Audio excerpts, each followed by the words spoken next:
میں آپ کو اللہ کے نبی کا حلیہ بتاتا ہوں۔ آپ تشریف لے جا رہے ہیں مکہ چھوڑ کے مدینہ، راستے میں بھوک لگی، رابغ ایک خیمہ دیکھا، وہاں ایک بوڑھی عورت بیٹھی۔ آپ نے ان سے کہا ماں جی کچھ کھانے کو ملے گا، پیسے دیں گے؟ اس نے کہا بیٹا بارش نہیں ہوئی، کچھ بھی نہیں ہے، قحط ہے، کھانے کو بھی نہیں ہے، پینے کو بھی نہیں ہے۔ تو ایک بکری کھڑی تھی بالکل کمزور، اس کے جسم پر صرف کھال تھی۔ آپ نے کہا اس بکری کا دودھ نکال لوں؟ وہ کہنے لگی دیکھ تو رہے ہو اس کے جسم پر تو سوائے کھال کے اور ہے کچھ نہیں، کہاں سے نکالو گے؟ آپ مجھے اجازت دو۔ اب چونکہ ایک عجیب سا واقعہ ہو رہا ہے کہ ایک ایسی بکری سے دودھ نکالنے کی بات ہو رہی ہے جو چل بھی نہیں سکتی، تو بڑھیا آپ کو اسے غور سے دیکھنے لگی کہ یہ کون ہے، یہ کون ہے جو اس مری ہوئی بکری سے دودھ نکالنا چاہتا ہے۔ تو غور سے دیکھ رہی، تو آپ آنکھوں میں سما گئے۔ پھر اس نے اس کو بیان کیا، آپ نے اس بکری کے تھنوں کو پکڑا تو لٹک کے نیچے آ گئے، دودھ سے بھر گئے۔ تو اپنے بڑے برتن میں دودھ نکالا، اپنے تینوں ساتھیوں کو پلایا، خود بھی پیا، پھر دوبارہ دودھ نکال کے برتن پورا بھر کے اس بڑھیا کو دے دیا اور آپ چلے گئے۔ شام کو اس کا خامد آیا ابو معبد، انہیں کہا ام معبد یہ دودھ کہاں سے؟ کہا اس بکری کی۔ کہا پاگل ہے، یہ تو چل نہیں سکتی، اس کا دودھ کہاں سے آ گیا؟ کہا ایک نوجوان آیا تھا، اس کے ہاتھوں میں کوئی تاثیر تھی، جادو تھا، جس سے یہ دودھ نکلا ہے۔ وہ کہنے لگا ان عتیلی، بتاؤ وہ کیسا تھا؟ شاید آپ نے کبھی سنا نہ ہو اپنے نبی کا حلیہ، میں بتانا چاہتا ہوں ہمارے نبی کیسے تھے۔ رأيت رجلا ظاهر الوضاء أبلج الوجه حسن الخلق لم تعبه ثجلة ولم تجرب به سعلة وسيم قصيم۔ کہنے لگی میں تمہیں کیا بتاؤں، میں نے ایک شخص دیکھا، مجھے لگا جیسے 14ویں کا چاند ہی کپڑے پہن کے زمین پہ آ گیا۔ ظاہر الوضاء ابلج الوجہ، چمکتا چہرہ۔ میں پورا ایک اور حدیث بھی ساتھ جمع کر لیتا ہوں۔ عظیم الہامہ، خوبصورت سر بڑا، شدید سواد الشعر، سیاہ کالے بال، عظیم الہامہ، سر خوبصورت گولائی میں، واسع الجبین، کھلا ماتھا، ازہر اللون، کلیوں جیسا خوبصورت رنگ چمکتا ہوا۔ پھول میں چمک تھوڑی ہو جاتی، کلی میں زیادہ ہوتی، کلیوں جیسا رنگ چمکتا ہوا۔ ازج الحواجب، یہ بڑے خوبصورت، آج کل کیسے یہ پر پینسلیں لگا لگا لگا کے بیچاریاں یہاں تک لے جاتی ہیں، اور پھر پینسل کا رنگ اتر جاتا ہے، پھر اندر سے کوئی عجیب و غریب نظر آنے لگتا ہے۔ تو میرے نبی کی اللہ نے ایسے خود بنا دی، ایسے پورے چلتی ہوئی یہاں تک آتی تھی، من غیر قرن، یہاں بال نہیں تھے، یہاں یہ جگہ خالی تھی۔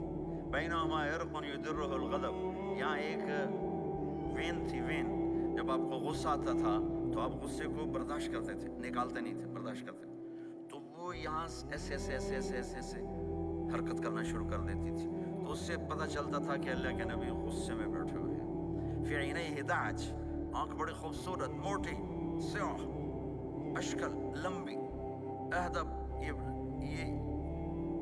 یہ بال بڑے لمبے، اکحل، بغیر سرمے کے سرمہ لگا ہوا، انجل، ابرج، اہدب، احوج، ادعج، اکحل، یہ سب نام میرے نبی کی آنکھوں کے ہیں کہ اللہ نے ایسی خوبصورت آنکھ کائنات میں اور کسی کو نہیں تھی۔ حسین آنکھ تھی، اس میں باریک سرخ دھاریاں تھیں، وہ سیاہی سیاہ تھی، سفیدی سفید تھی۔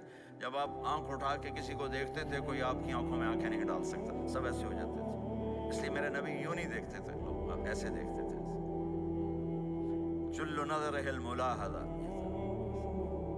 ایسے جب کبھی آنکھ اٹھتی تھی پھر سب آپ کے سامنے یوں ہو جاتے تھے، کوئی آپ کے چہرے پہ نظر نہیں ڈال سکتا تھا۔ فی اشفارہ وطف، خوبصورت خوبصورت بال، اخن العرنین، ناک تھوڑا سا یہاں سے اٹھا ہوا، یہاں سے باریک، لہو نور یعلوہ، یہاں نور نظر آتا تھا سے چمکتا ہوا چمکتا ہوا۔ غلیظ الفم، ہونٹ بڑے خوبصورت، کھلے ہوئے کھلے ہوئے اور چوڑے منہ کے ساتھ۔ اشنب براق الثنایا، مفلج الاسنان، دانت ایسے گولائی میں خوبصورت چمکتے ہوئے، جب کبھی آپ مسکراتے آپ کے دانتوں کا نور دیواروں پہ پڑتا ہوا نظر آیا کرتا تھا۔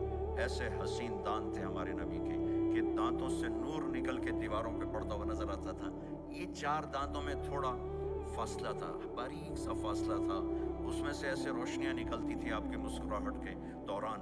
سہل الخدین، یہ گال آپ کے نہ ایسے نیچے کہ کمزور ہوں، نہ ایسے ابھرے ہوئے کہ برے نظر آئیں.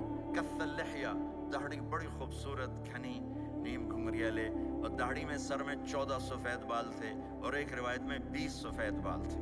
اور کانا عنقہ جید دمیہ، اور آپ کی یہ گردن مبارک سراہی کی طرح لمبی اور خوبصورت گولائی میں، جیسے کسی نے گھڑ کے آپ کی گردن کو بنایا ہوا ہو. اور آواز میں جادو، فی صوتہ سحل، آواز میں جادو، آواز میں کشش، آواز میں گرفت. طفیل بن عامر ایک بڑے عرب سردار ہیں، وہ مکے میں آئے. لوگوں نے کہا ایک جادوگر ہے جس کو سناتا ہے اس کا ہو جاتا ہے، تم اس کے نہ سننا. انہیں ڈر کے اپنے کان میں روئی ڈال لی کہ میں سنتے ہی. طواف کر رہے تھے، آپ پہ نظر پڑی، آپ نماز پڑھ رہے تھے ایک طرف کھڑے ہو کر، تو نظر پڑی تو کھچ گیا دل. تو کہنے لگے من ہوا، یہ کون ہے؟ تو مکے والوں نے کہا ہوا یہ وہی جادوگر ہے. تو طفیل کہنے لگے میری جی میں آیا، تو اتنا بڑا سمجھدار آدمی ہے، یہ اتنا خوبصورت انسان میرے خیال میں جادوگر نہیں ہو سکتا. میں اس کی سنتا ہوں، اگر اچھی بات ہوگی تو لے لوں گا، غلط ہوگی چھوڑ دوں گا. تو طواف پورا کر کے آپ کے پاس آ کے بیٹھ گیا. آپ نے سلام پھیرا تو طفیل کہنے لگا ما تقول یا محمد، کیا کہتے ہو محمد، کچھ سناؤ. تو آپ نے چند جملے بولے، ان الحمد للہ احمدہ واستعینہ واؤمن بہ واتوکل علیہ من یہدہ اللہ فلا مضل لہ ومن یضللہ فلا ہادی لہ. تو وہ تڑپ گئے. میرے آپ کے لیے کوئی کشش نہیں ان کلمات میں ترجمہ بھی کر دوں تو کوئی کشش نہیں، لیکن وہ عرب سمجھنے والے وہ کہنے لگا اعد فقط بلغنا قاموس البحر، ارے ذرا دوبارہ سنانا، تیرے ایک جملے نے 7 سمندر کا پانی پی لیا ہے. تو آپ نے دوبارہ سنایا ان الحمد للہ احمدہ واستعینہ واؤمن بہ واتوکل علیہ من یہدہ اللہ فلا مضل لہ ومن یضلل فلا ہادی لہ. تو کہنے لگا مجھے کلمہ پڑھا دے. آواز میں ایک کشش تھی، جو سنتا تھا وہ کھچ جاتا تھا. خوبصورت آواز. بعید ما بین المنکبین، چوڑی چھاتی، کھلی چھاتی. عریض الصدر، چوڑا سینہ. سواء البطن والصدر، سینہ اور پیٹ برابر.